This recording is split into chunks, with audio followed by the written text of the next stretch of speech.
Hi guys, I'm back. And today we are going to be working with the Arteza wood slices. Now these are new to Arteza. They've had wood slices before, but they usually have the small sort of coaster size wood slices. I believe you can get those like in a package of like 40. But these are new. They're really big wood slices. And these are pine. A lot of the wood slices you find other places are usually basswood. And the grain doesn't really show up very well, but as you can see in these, it has this gorgeous tree ring grain to it. And then real chunky bark on it. You guys know, pine bark is pretty chunky, and I think it really gives a really cool sort of edge to it. And if you look really close, I don't know if you guys can see this in the video, but if you look really close with the pine bark, the grain in it, the pattern in it is really quite neat. So these I think are really going to be cool. Another nice thing I like about these is they're cut straight across, perpendicular to the line of the tree.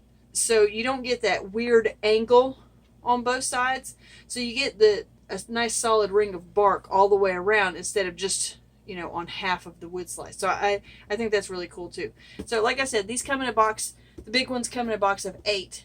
And, they're kind of all different shapes and sizes. Basically round, but like this one kind of curves in, but the one I'm using today is really quite round, almost a perfect wood slice. So I think these are really cool, and I'm really looking forward to seeing how they do with the paint. I'm really hoping to see some of that wood grain sort of come through. I really don't want to cover it all up because you're painting on a wood slice. If you don't want the grain to come through, you might as well be painting on a canvas. So what we're going to do today is, like you guys have seen me do a couple of times. No, I think just once. We did these wood, they're just, wood panels. And then we did the glue on top of them, made them look kind of antique. Now I think this one was supposed to be like this, big tree, but I kind of like it like this. It looks like just old forest pieces, I don't know. So this is what we're going to do today, but we're going to do it on a wood slice. I did a little bit of experimenting on the wood slice to kind of see what was going to work really well. So I'm going to pause this, get the box out of the way, and bring our project back up. Okay, so as you can see, I've got a wood slice here. Let me show you the back side of it so you can kind of see. But see how this is almost perfect. It's a beautiful, beautiful wood slice. It's got beautiful bark around the outside. Now you do have to be careful with these wood slices, and that's true with any that you buy out there. The bark can come off. The bark tends to dry faster than the inside of the tree, and it gets a lot drier. So it can break off, so just be real delicate with it. You can pour resin over it when you're done. You can seal it with some other kind of sealer. It really doesn't matter, just as long as you're either super careful with it or you seal it in some way. So what I've drawn on here is just a poppy flower, just a real quick sketch, and then a poppy leaf, and this is like a poppy that hasn't bloomed yet. And you can see around the outside edge, I've got some black there. This I took some electrical tape. Now I did try to use some masking fluid on another wood slice because I don't want the outside edge of my bark to get any paint on it at all. So I tried using masking fluid to go around the outside. That did not work real well. One, the masking fluid was really hard to get off the wood, and two, when I got it off the wood, it had kind of turned the wood a slight bit yellow. So I really didn't like that. But I kind of wanted to be able to leave, like at least one of these white rings around the outside before we got to the bark. Just sort of an interesting accent to the piece. I don't know. It may look cool. It may look terrible. But after I put the tape down, I realized I kind of like the black paint around this edge. So what I may do at the end is between this and then the brown bark edge is I may paint just a thin black line around it. It'll cover over the sort of white tree ring that I've covered, that I've trying to keep from getting painted on. So we'll see. I don't know, but I kind of like this black ring around it. So Anyway, with the electrical tape, you don't want to use the whole width of it because it's a little too wide. But electrical tape works really well. Masking tape didn't work because you can't sort of flex masking tape in a circle. It just won't do it. But the electrical tape is real soft and pliable. So if you cut this and then slice just like, I don't know, probably 1/8 of an inch, maybe 3/16 of an inch off of it, and use the real skinny part, and you set it down and you kind of mash it as you go along. Use both fingers and mash, mash, mash, mash, mash. And you can kind of flex it to follow the sort of slightly wavy line of the tree ring. I just wanted it to have sort of that natural edge to it. So that's what we did with that. Now the paints I'm using today are, some of them are the Arteza paints, and then the other ones are not Arteza. So I won't mention, because we're using Arteza products today, I'm not going to mention the name of the other products. But I just wanted, I had a certain color palette in my mind, and that's what I wanted. So, but the one green that we're using from Arteza is the metallic. It's the Pearl Chartreuse, and it's a really super pretty color. And as you can see here, this is my color palette. So we've got, you know, 2 different greens. That's the Chartreuse green, and then we've got some gold. That color is not part of it, but the red is going to be the pop. I just want a real bright red to pop out. So I put the electrical tape, and of course it didn't cover over the bark, so I went ahead and just put some masking tape around there. Now you want to make sure you press down this electrical tape because it doesn't stick really well to the wood, but if you mash it down, it stays well enough. And normally what I would do is I would, my first layer would be a gesso so that the paint doesn't soak into the wood grain. But I discovered that if I just paint the paint onto the wood grain, more of the wood grain kind of shows through the tree rings. So that's what we really want here. So I'm going to take just a quick paintbrush, and I'm going to paint around the edges, just so we can kind of seal up the tape. And then we're going to go on and we're going to get our glue gun, and we are going to paint or draw over the lines with the glue. Now the reason I'm doing the paint around these edges first is just so it has time to dry, so we can move on to the next step a little more quickly. But you do want, you know, your glue to dry for a few minutes before you really start painting over it. You know, you want it to be dry. So, you know, as you can see, we've gone over, and that is the entire point of having the tape going further out from just that little piece of electrical tape. Now you really want some texture in here. It helps when you go to put the black stuff on. So when we do our next layer of gold, we're gonna take a bigger brush, just a real crummy brush, and just sort of smack it down and see if we can't get some texture going on. Okay, so there we go. That's good. Just don't want it to be lumpy in any areas, but that's good. That covered everything. We're going to set that aside for the moment, and I've got a little cup of water here. I'm going to wash my brush out real quick because the acrylic paints dry really quick in your brush, so you always want to keep a clean brush. You always want to make sure you get some water on hand. As you guys know, I mean, come on.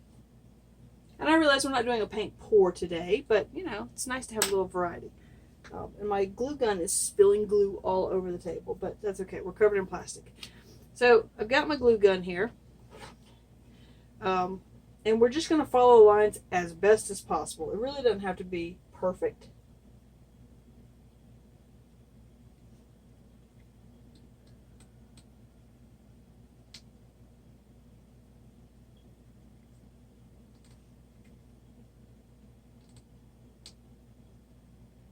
As you can see, I've gone off track a little bit, but that's okay. Like I said, it doesn't have to be perfect. But you want, you know, with this glue gun, you have to really go quickly because it tends to leak all over the place. It's not a very good glue gun. But that's okay. Make do with what you have, right?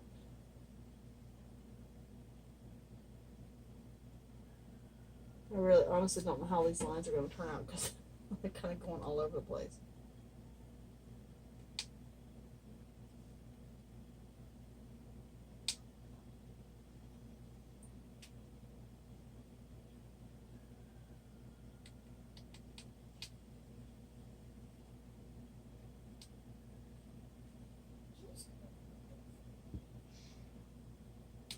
Okay, sorry I'm getting quiet, guys, but it's kind of hard to follow these lines while you're yammering.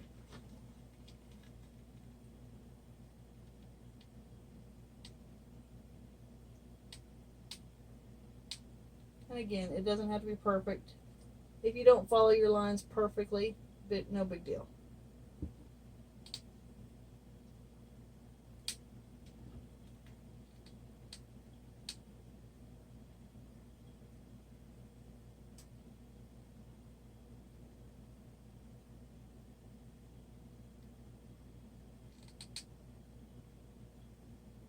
And this doesn't take long to dry at all, luckily.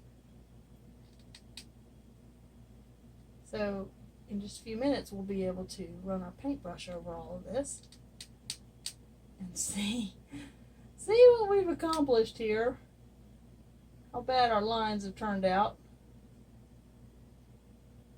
But you know, with a poppy, it doesn't really matter a whole lot. Because poppies are really sort of kind of a mess anyway. They're real ratty looking around the edges. And so let's see if we can get our leaf here to be at least resume looking somewhat like a leaf, which it kind of does, but definitely harder to follow these thin lines with this monster glue gun here. We're just going to sort of improvise as we go along.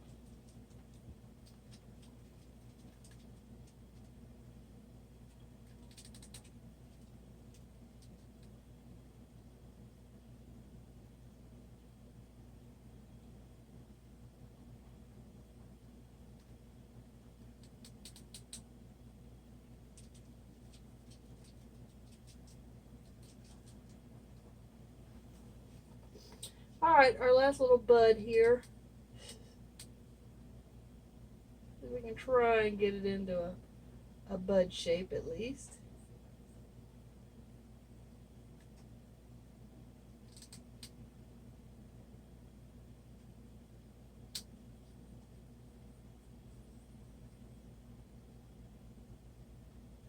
Okay. I'm going to turn that off so hopefully it will quit leaking all over the place. And you can already see the glue is kind of drying. I'm not going to stick my finger on it because I've already burned my finger once this week on when I see my little lines not quite touching up there. So we're going to touch that up just a little bit.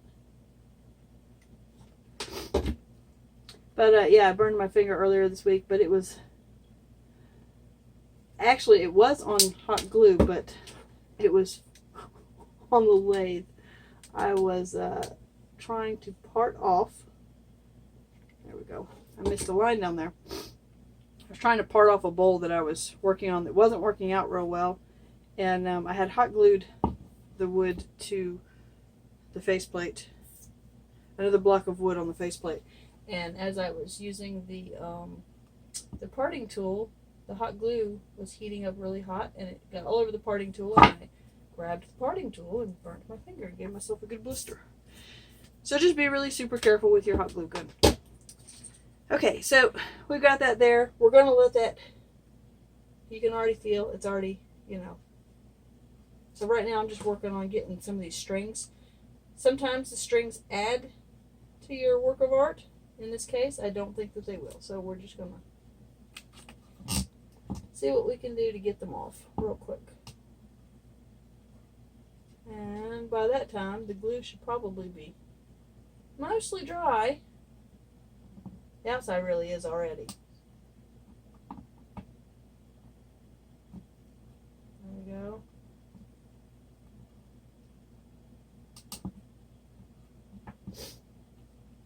A little piece right there.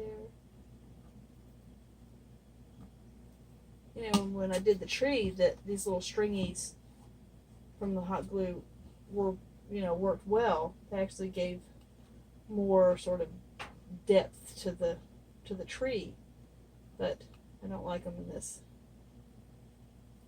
Now we might could have tried using the hot glue kind of as like a masking fluid. I don't know how well this, you know, if we just peeled up some of the real thick part, I don't know how well it would have come up. Okay, I think that's good. We're pretty dry. So, let me make sure we're still in focus here. Okay, we are. Good. We're already running into 15 minutes here, so we better get our booties moving. Okay, so we're going to take the gold paint and we're going to paint over it real quick, making sure we get into every little crevice. And you don't have to be nice and neat, you just want to make sure you get everything.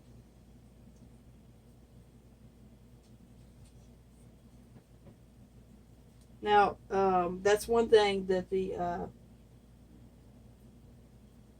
gesso is good for, is making the paint stick to the glue a little better. But, you know, if you just do a couple of coats of paint on there, it won't. Eventually it'll cover over it. So just make sure, especially with the first coat, that you get into every little crack and crevice.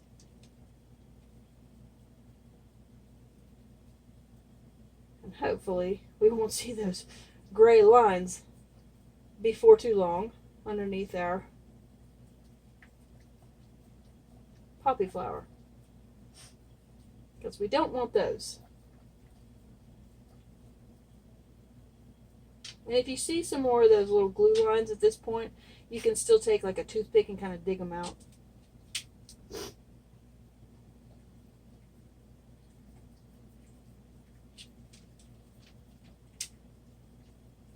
And even though we didn't follow all of the lines real well, you can still see we still have a nice pattern here. Looks like a little leaf down there.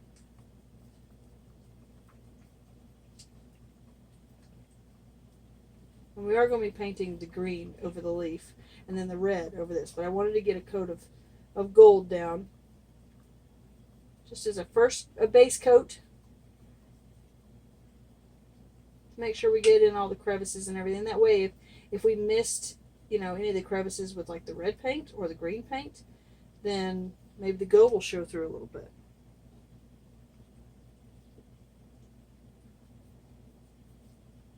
But you don't even really have to use the colored paint if you don't want to. I mean, you could just use the gold and then, you know, later on, whoops, go over it with the black.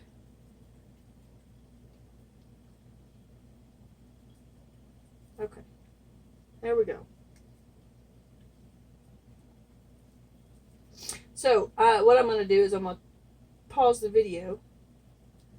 I'm going to take this to the blow dryer and I'm going to dry it real quick.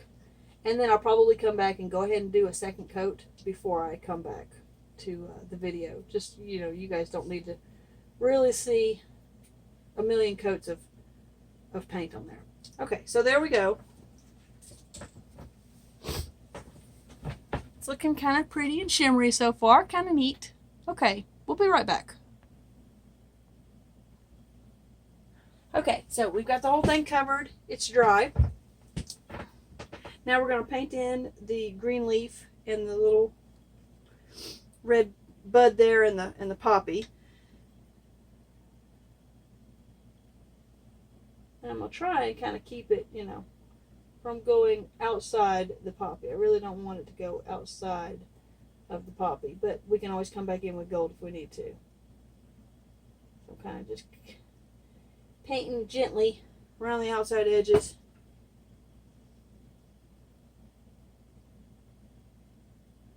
This is very bright, but luckily the black paint that we will be, you know, going over it with will dull it down quite a bit.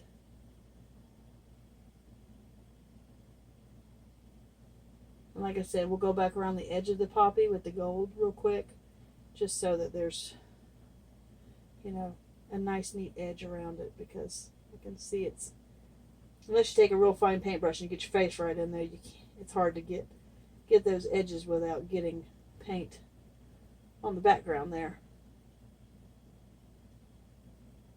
Just make sure you get it in all the crevices. Now, metallic paints, for some reason, the reds, I haven't found one that I really like. I probably should have mixed this red with a little bit of the orange metallic. It would have been not quite so, I don't know, pinkish. This is kind of bothering me. So I may go hunt down my orange metallic, because I do have some of that, and redo over the top, just sort of while it's still wet there. That way it won't be quite so pink, because it just looks a little too pink for me.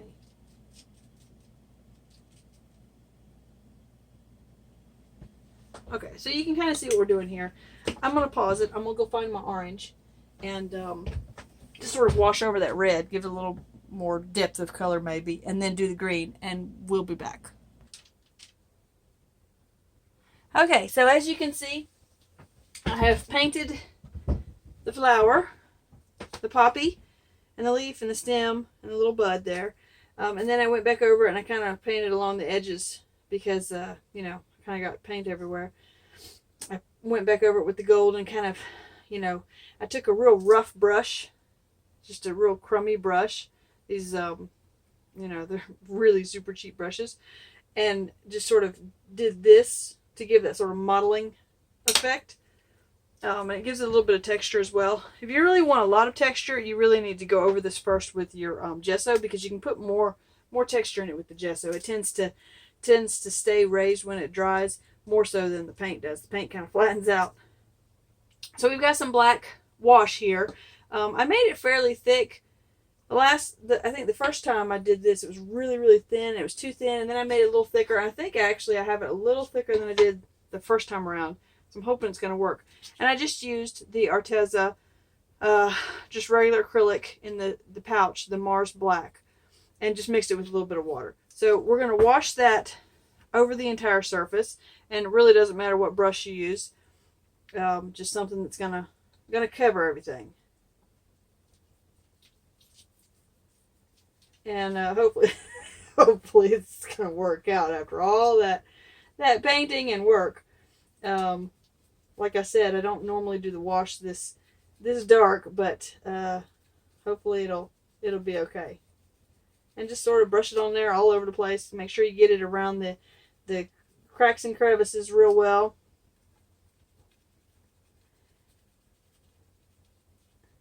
All the way out to the edges. Real good. I hope I won't need too much of this. I didn't make very much of it. Okay, so we've got our wash on there. And all the cracks and crevices. And we're just going to take a paper towel, kind of wad it up. And just going to kind of blot it on there to reveal your colors underneath.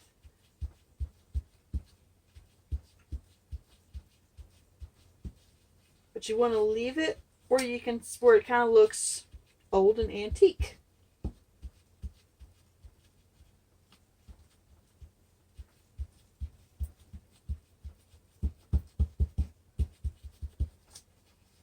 That wash was probably a little thick, but I don't know. I kind of like it. It really makes it darker, which is kind of, you know, that's the whole point, is to make it nice and dark. And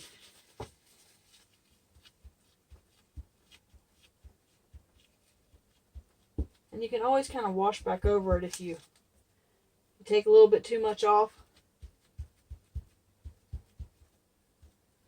And you kind of, you know, you want your sides a little darker around those edges. which I kind of like. I like them to be darker around the edges.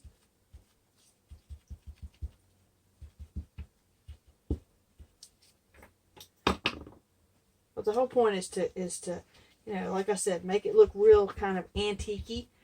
And once you're done with this, you can also go back over it with the gold and the red if you want. I really kind of wanted this to be a real super dark piece. So I'm going to kind of leave it real dark. A few little spots here and there.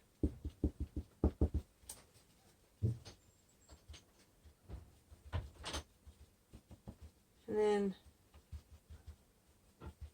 then you're going to let that dry once you're all done. You know, once you get it to kind of how you want it. I really kind of want it dark around these, around the edges there. But not too dark. Because I kind of want some of the color, obviously, to still come through. Because we worked really hard to get that color on there. You don't want to, you know, go over all of it. But I like the way the black is really down in the grooves there.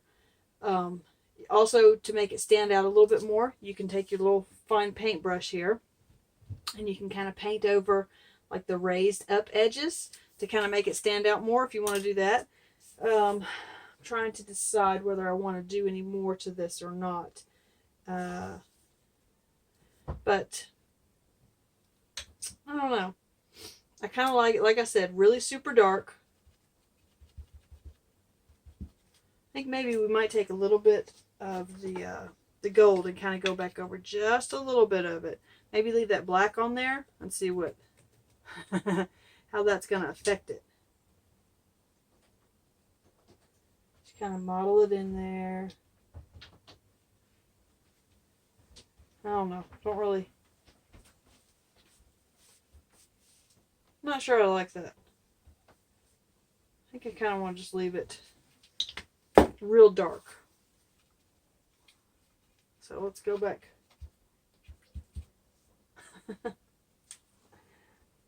Oh, I thought you were going to say, oh my gosh, what did you do to it? Beautiful. I mean, there we go. It looks okay. Beautiful. Oh my gosh. Well, thank you, baby. You are perfect artist. Wow, fantastic. Okay, let's see if we can just blot out a little bit more around. Ooh, that's beautiful. Thank you. Just kind of blot a little bit more out or from around that flower. Just to kind of brighten it up around a little bit. Get a fresh piece of paper towel there while it's still wet.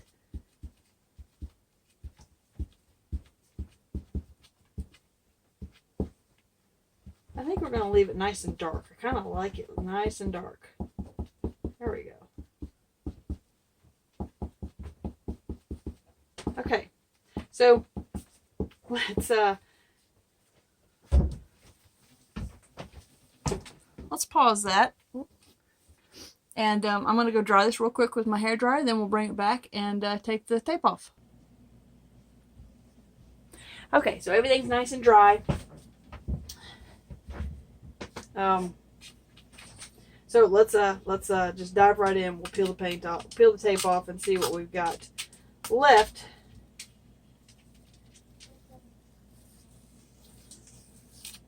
All right, so that's the masking tape.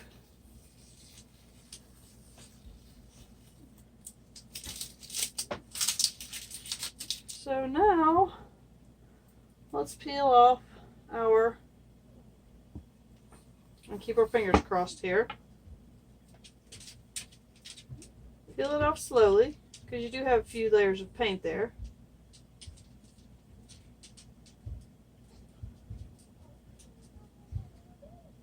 This electrical tape comes off so easily and doesn't stick to anything. I love using the electrical tape. We have a nice... Now see, before we go on, you kind of look at that half and you see sort of the dark line around it. Now that would look cool, I think. So we could take some black paint and paint around it. It would leave everything nice and dark. But then you've got this half, which sort of brightens up the piece. I kind of like that too. So I probably have to do several versions of this to decide which one I really like. But I kind of like that. It really frames it kind of neat. Okay, so there it is. We could take some resin and pour the resin over it. It would make the wood, it would darken the wood just a slight bit and make everything nice and shiny. And of course it would preserve your bark. So you wouldn't have to be super, super careful with your bark. But I think it actually turned out pretty cool. So I hope you guys enjoyed this video. My phone's about to die, so I'm going to leave you here. Check out all the links to the Arteza products below. And thank you again for watching all the ads for me and donating to my channel. So wherever you are on the planet, I hope you've had a lovely day and I hope you enjoyed this project.